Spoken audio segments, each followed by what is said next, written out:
Today's case, Stephanie Jenkins, charged with chronic excuse-making, false alarms, and emotional hostage holding of her own children.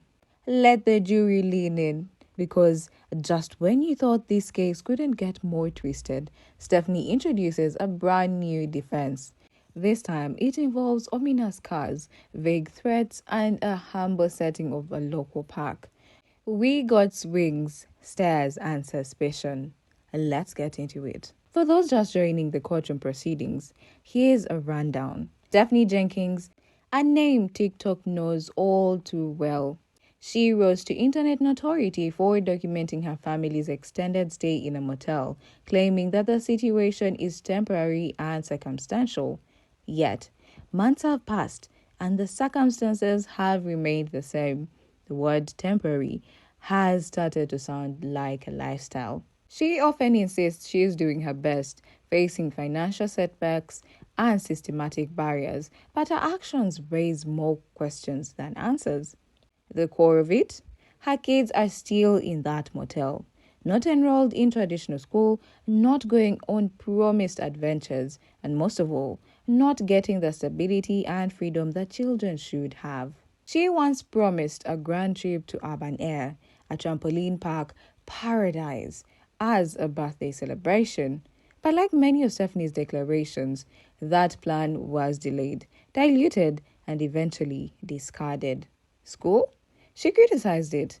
Socialization? She dismissed it. Outdoor excursions? Only in emergencies. And even then, she quickly retreated.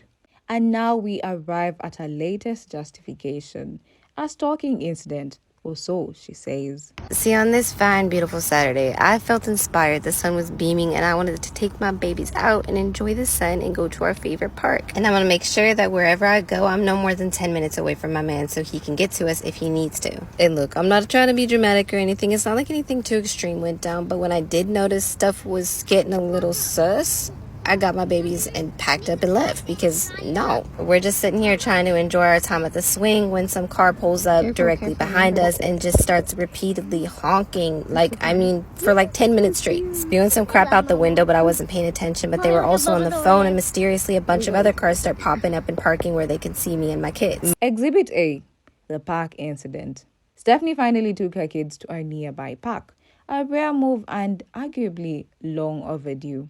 It should have been a simple, wholesome outing.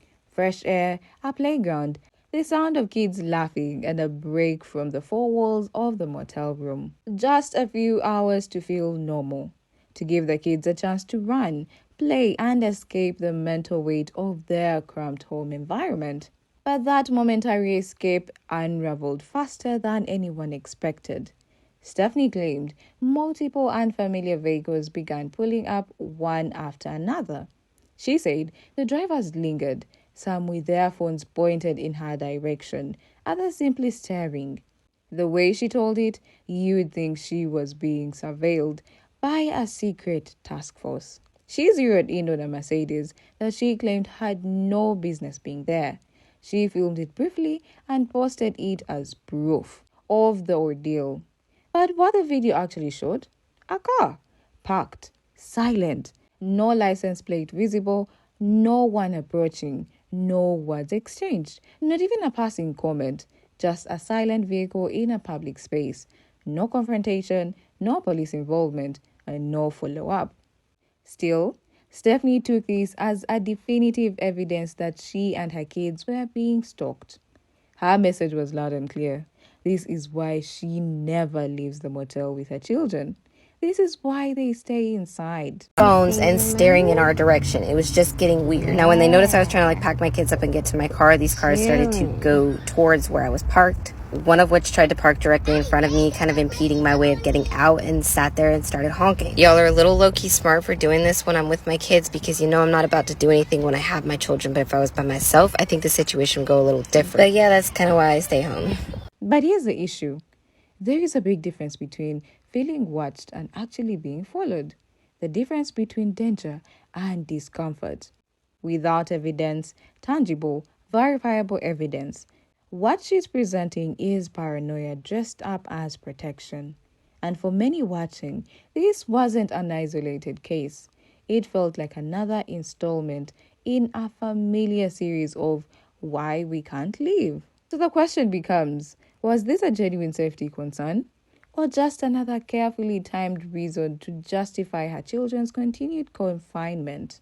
Because if the story doesn't hold up, if no one else can confirm or corroborate this supposed threat, then we may be looking at a classic case of emotional deflection, a way to distract from the fact that urban air still hasn't happened, that summer is passing her kids by, and that once again, promises are being shelved under the weight of a new, unverified fear. Exhibit B, the urban air promise. Let's jump back. Stephanie made what appeared to be a heartfelt and emotional video announcing what she described as a long awaited and well deserved trip to urban air for her children. It wasn't just a spur of the moment idea. This was framed as a symbolic moment, a joint celebration to make up for multiple missed birthdays. According to her, the kids had been asking for this experience for over a year. She claimed that she had been saving all that time, carefully putting money aside just to make it happen. She emphasized that this wasn't just about fun, it was about making memories, a reward for their patience, a way to bring back happiness into their lives amid difficult circumstances. She even addressed concerns ahead of time, making it very clear that this trip wouldn't touch their housing savings. She drew a line, asserting that this special outing was a separate priority. Her message was strong. Children deserve joy too. And this was her way of delivering it. Still wanted to do something kind of bigger, give them something really memorable.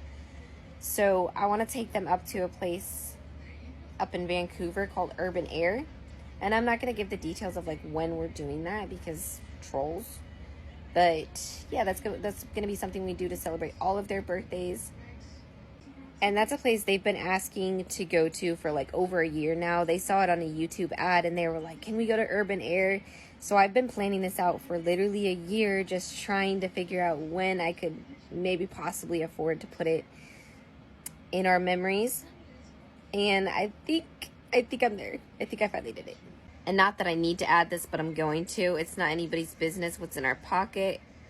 Of course, we're saving to get better housing, but we're not going to jump into something that's not permanent.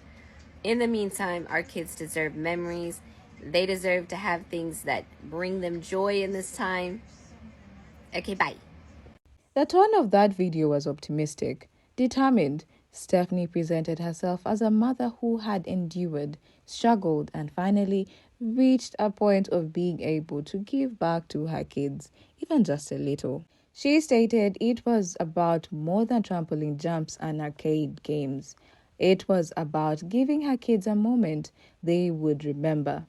The video resonated with some viewers who were rooting for her, hopeful that this would be a turning point. But weeks passed, then months, and the trip still hadn't happened. No footage of urban air, no update about how it went, just silence. Slowly, the language in her content began to change. Where once there was excitement, now there was hesitation. She began hinting at other responsibilities, bills, housing, emergencies. The idea of prioritizing joy started to fade. When questioned, Stephanie pointed to trolls and online negativity as reasons she hadn't followed through. She claimed the backlash made her feel unsafe sharing plans or going out. Eventually, the narrative shifted so completely that the urban air trip, once a concrete plan backed by supposed savings, dissolved into just another not right now excuse. The once promised birthday memory became yet another ghost in a long line of unfulfilled statements. And the bottom line? The kids didn't go. Despite all the build-up, the savings, the declarations of joy and resilience, the celebration was scrapped. The promise was quietly shelved, leaving behind a trail of broken expectations and viewers who began to seriously question whether it was ever meant to happen in the first place.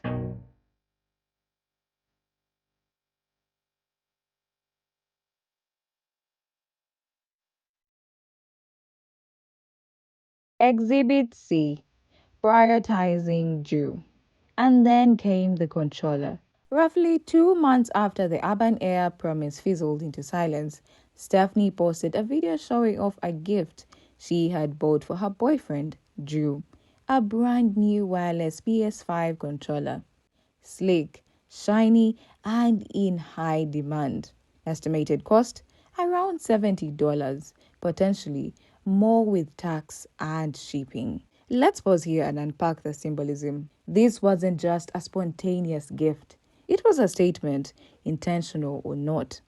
A message that said it's not education, it's stagnation. What was initially framed as an ideal for closeness and empowerment now appears more like control and restriction.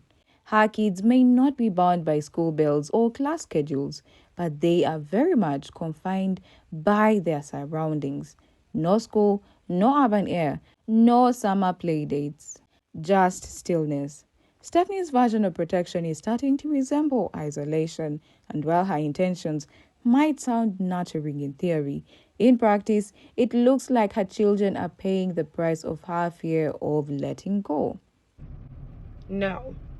You just bought King a $70 wireless PS5 headset remote, and you are saying you're going to use this trip for urban air, which would cost like $200, as all of your kids' birthday present. That's all you're going to spend on 5 children. That's a place they've been asking to go to for like over a year now. We all know you got about 10, 15 plus $1,000 in April.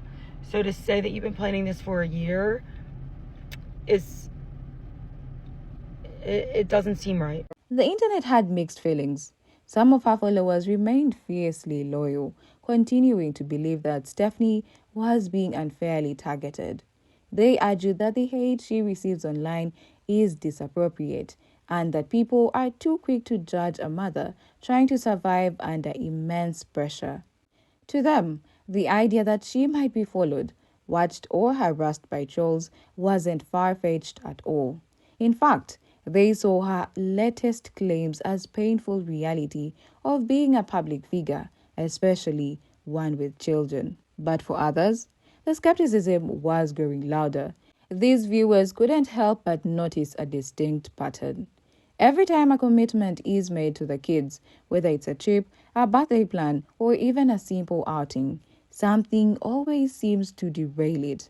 Suddenly, there is a crisis, a looming threat, a reason to cancel or delay, and that reason, while often dramatic, is rarely substantiated.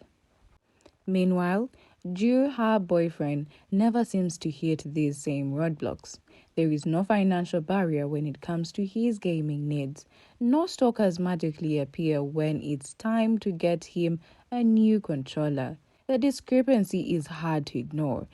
Some began to question whether the obstacles were real or simply well-timed shields against accountability. More troubling, though, was the emotional undercurrent.